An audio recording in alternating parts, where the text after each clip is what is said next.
Hey, what's up, guys? Welcome back to Jersey Nick Moto. And we're pissing off the neighbors in 3, 2, 1.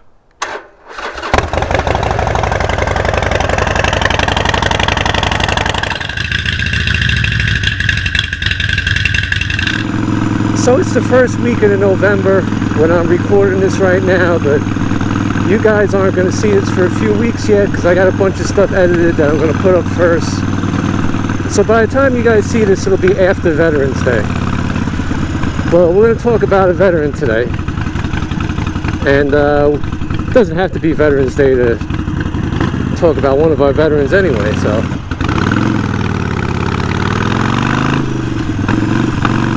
And it's a chilly November morning. I think it's in the high 30s. I'm not going to complain about the weather though, because I know some of you guys out west have been getting pounded with snow. My cousin was in from Utah this week, and he was telling me when he goes back home he's probably going to have to dig his truck out under feet of snow, so I'm not going to complain about the weather at all. Now, the reason why my cousin was in, it wasn't a happy visit. His dad, who's naturally my uncle, he passed away this week. And he fought cancer for about 6 years. They think it was probably linked to Agent Orange. He was a Vietnam vet. He did a tour in Vietnam. He enlisted in the Army when he graduated high school. And he always rode motorcycles. I remember when I was a kid, he would always come by on his motorcycle. He always had Jap bikes back then. He always had Hondas and Yamahas, and there was a time where that was his only mode of transportation. He rode in everything, the cold, the rain, the snow. It's the only way he could get to work back then. And then when I started riding motorcycles, he always told me how he always wanted a Harley. His whole life he always wanted a Harley, but he could never afford it, and he had given up riding for a bunch of years, and he was quite a guy, man. I mean, he never had a bad word to say about anybody. He never, whenever there were things going on in the family, he never took sides. He never had nothing bad to say, at least not to me. And he was just a really, really good guy. I'm gonna miss him a lot. Then later on in his life, when he got diagnosed with the cancer, he never complained, and you wouldn't know he was sick if he didn't tell you. And when he turned 70, he was diagnosed with the cancer in his late 60s. When he turned 70, he texted me one day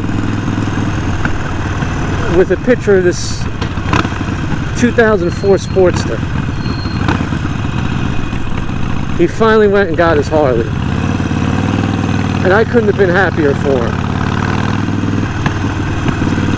And it was a 2004 Sportster 1200. It was kind of beat up, but man, it was a badass little bike. It was a carbureted Evo. He had these little short pipes on it. It just sounded awesome. It was just this real cool little old school bike. And he rode the shit out of that thing. He would go out, he told me he'd go out for 2 hours in the morning, come home, rest a little bit, and then go out all afternoon. And he'd ride as long as there wasn't snow on the ground. He'd ride, it would be cold. He bought rain gear, he'd ride in the rain. He just loved that thing. And I was so happy to finally see him get his Harley. And I went down there and I rode with him many times. Always had a great time. Hell, I think we rode one day when there was snow on the sides of the road. So, like I said, nothing really stopped him. I remember last October, my cousin Jill was up from Florida, and she likes bikes, and she wanted us to take her for a ride. And she was only up for a few days, and it was like damp and rainy the whole time she was here. So I said, you know, it's nasty out. We don't have to go for a ride, but now she wanted a ride. So me and Bobby, we took her for a ride, and my uncle, he put on his rain gear, met us, and we all rode to lunch. He didn't let anything stop him. That was a nasty rainy day. Man, I know guys half his age that are perfectly healthy that wouldn't think of doing something like that. Things would go wrong with the bike, he'd just take it apart and fix it himself, because he was a great mechanic, real old school kind of guy. You don't find people like that anymore. And another thing that he always wanted, he always told me he wanted a Corvette. So about a year after he bought that bike, I got another text with a picture of a 94 Corvette that he bought.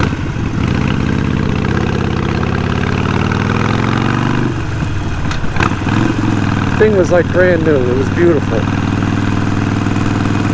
And I remember one day I was down getting my bike serviced, and he picked me up with it at the Harley dealer and took me for a ride.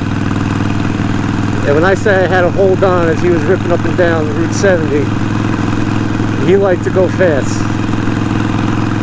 He had that need for speed like I do. I guess that's where I got it from. I guess he's the one I should blame for all those points on my license. Then last spring he came to my house with the Corvette to visit my grandparents, because even though, you know, like I mentioned in another video, my parents divorced at an early age, and he was on my dad's side, and my grandparents that are with me, they're on my mom's side. But like, shit like that never bothered him. He never took sides or anything, and he had told me that, you know, he missed my grandparents and hadn't seen them in a while. So I said, if you're in, you know, if you're in town, if you're ever around the area, you know, you're more than welcome to stop by anytime. So he did. He stopped by, he hung out with my grandparents, and they talked about the good old days and growing up in Bayonne and all stories from back in the day, and it was nice. It was good for him, it was good for them, and that's just the kind of guy he was. And every Christmas Eve at my dad's house, it seemed to be always me and him sitting in the corner by the fireplace talking about bikes and cars and going fast. And I'm gonna miss that. And also once in a while when I hang out with him, he wouldn't talk much about it, but he'd let it slip sometimes about there was a lot of stuff he saw in Vietnam that he wished he could unsee and never could. But I guess that's what made him the tough, badass dude he was until the day he died. So I just wanted to take this time to tell you a little about my uncle, who we're all gonna miss.